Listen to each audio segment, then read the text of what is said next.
আবারও উত্তপ্ত মধ্যপ্রাচ্য। লেবানন ও ইসরায়েলের সংঘর্ষে আবারও কি চরম সংঘাতের দ্বারপ্রান্তে মধ্যপ্রাচ্য?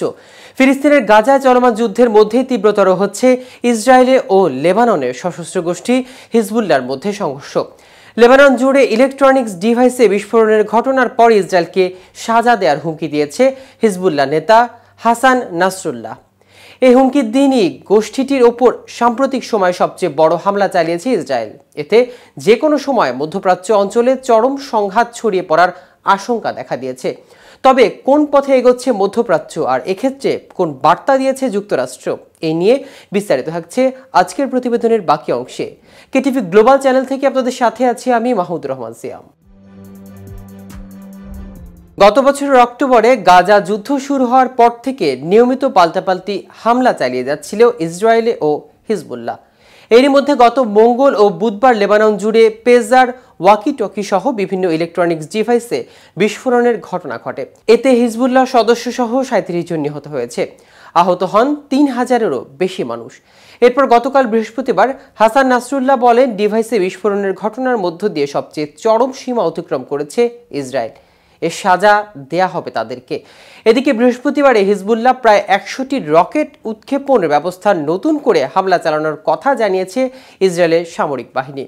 হামলার বিষয়টি নিশ্চিত করে লেবাননের রাষ্ট্রীয় বার্তা সংস্থা ন্যাশনাল নিউজ এজেন্সি জানিয়েছে, বৃহস্পতিবার সকালে দেশটির দক্ষিণাঞ্চলে অন্তত 52টি হামলা চালিয়েছে ইসরায়েল। এর আগে উত্তর ইসরায়েলে দেশটির সামরিক স্থাপনাগুলোয় অন্তত 17টি হামলা চালানোর কথা জানিয়েছে হিজবুল্লাহ।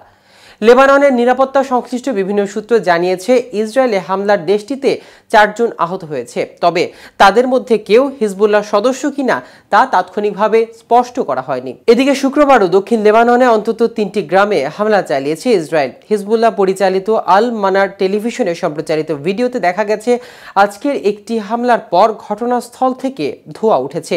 এর আগে 2006 সালে ইসরায়েল ও ইরানপন্থী হিজবুল্লাহর মধ্যে যুদ্ধ হয়েছিল। এরপর গত 1 বছর ধরে চলা দুই পক্ষের এই সংঘাতে সবচেয়ে বড় ভয়াবহ হচ্ছে বলে জানিয়েছে। এর মধ্যে বৃহস্পতিবারের ইসরায়েলের হামলাকে সবচেয়ে তীব্র বলা হচ্ছে। এদিনই ইসরায়েলের প্রতিরক্ষা বাহিনী ইয়োভ গ্যালান্ট বলেছেন, তারা হিজবুল্লাহর বিরুদ্ধে সামরিক অভিযান চালিয়ে যাবেন। ইসরায়েল ও হিজবুল্লাহর মধ্যে চলমান এই সংঘাত নিয়ে উদ্বেগ প্রকাশ করেছে লেবাননে নিযুক্ত জাতিসংঘ শান্তিরক্ষা বাহিনী।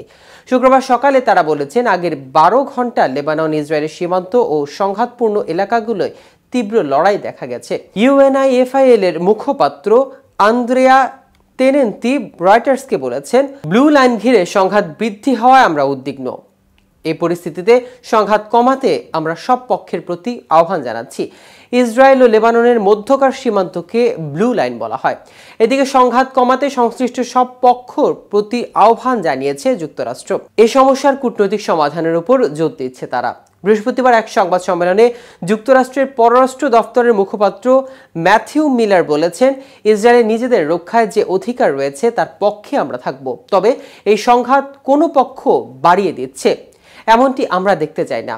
বার্তা সংস্থা এপির খবরে বলা হয়েছে, মধ্যপ্রাচ্যে অস্থিতিশীলতার মধ্যে গত বছর থেকে অঞ্চলে সামরিক উপস্থিতি বাড়িয়েছে যুক্তরাষ্ট্র। যুক্তরাষ্ট্রের বেশ কয়েকজন কর্মকর্তা জানিয়েছে, মিত্রদের সুরক্ষা দেওয়া এবং নিজেদের উপর হামলা ঠেকাতে মধ্যপ্রাচ্যের বিভিন্ন স্থানে তারা 40,000 সেনার অন্তত 1 ডজন যুদ্ধ জাহাজ ও বিমান বাহিনী 4 স্কোয়াড্রন যুদ্ধ বিমান মোতায়েন করা হয়েছে। তো দর্শক, আজ এ পর্যন্ত। সারা বিশ্বের নিত্য নতুন সকল আপডেট পেতে কেটিভি গ্লোবালের সাথেই থাকুন। ধন্যবাদ সবাইকে।